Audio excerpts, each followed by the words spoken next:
Hey everybody, a little bit more about the ball handles. So here is the one that I finished and I showed in part 12. There's the little cup. These are the rest of the blanks that have already been machined. Got both the balls on them here. This is one that has yet to, I don't have the second ball turned on it just yet.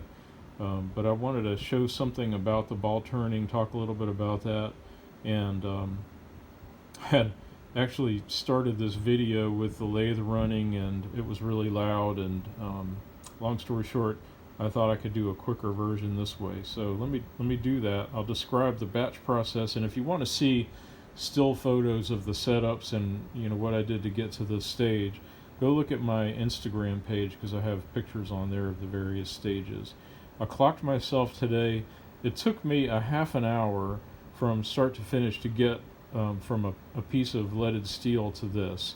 So I started with 9/16 inch 12L14 in a 5C collet in the 9/16 collet. I pulled out 2¼ inches. I would turn it down to the minor diameter, the small ball, 7/16. So I turned down 1 and 7/16 inch length down to the 7/16 inch diameter. Actually, a couple thou larger than that, which makes it better for gripping in the 5C collet. It also makes it better for turning the ball because you don't end up turning your little ball too far undersized that way.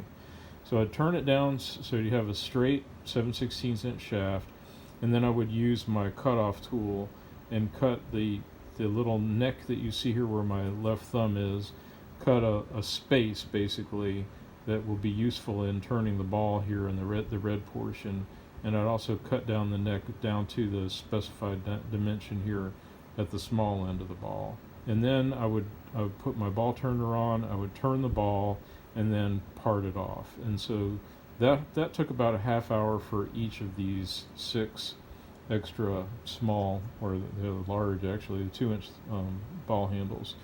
As you might recall in I think it was part 13, I talked about the British guys have difficulty making the ball handles like this. The reason that they have, doesn't have anything to do with the lathe per se, but a lot of those the British literature, they use an up and over type ball turner, whereas I'm using a side by side, I guess you'd call it. I got the plans for this thing off the internet probably 10-12 years ago, maybe longer than that, and made the frame out of 3/4 inch aluminum, and I subsequently remade the inner channel here out of 1/2 inch steel. And then what I would do in order to set the depth, you have to set the depth of the cutter. That's kind of important.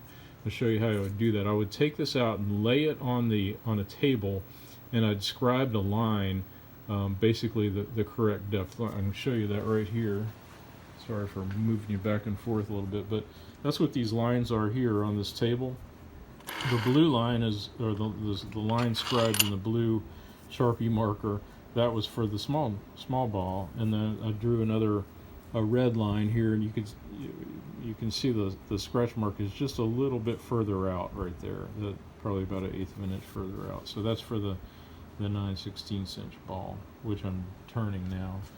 So you set that, and now it's just a matter of you put your blank in if you have a 5C collet chuck. If not, it doesn't really matter. You could do this with a 3-jaw, but put it in, tighten it up real good because you don't want this thing moving around, and then there's enough room for sure to turn the outside of the ball with this kind of a ball turner. You'll turn some of the inside, but there's just not enough space. If this was sticking out a lot farther, it'd be way easier to pull it out. But what I do, I have a little technique that I'll actually, the cutter in here, oops, sorry about the fingers there. The cutter is rounded, so I'll just move the cutter in very, very carefully. I'll move it in and kind of cut off the little apron that's left from, when you try this, you'll know what I'm talking about. But you can cut it, bring it in and blend it, and then just use files.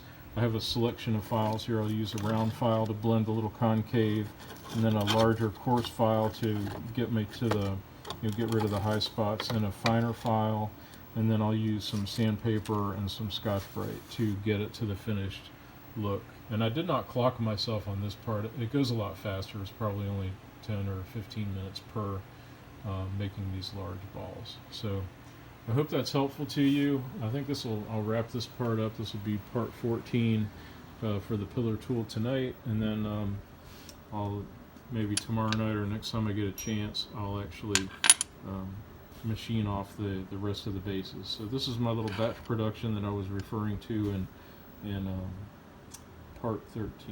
I hope that's helpful and useful to you. Please let me know, and I will keep you posted.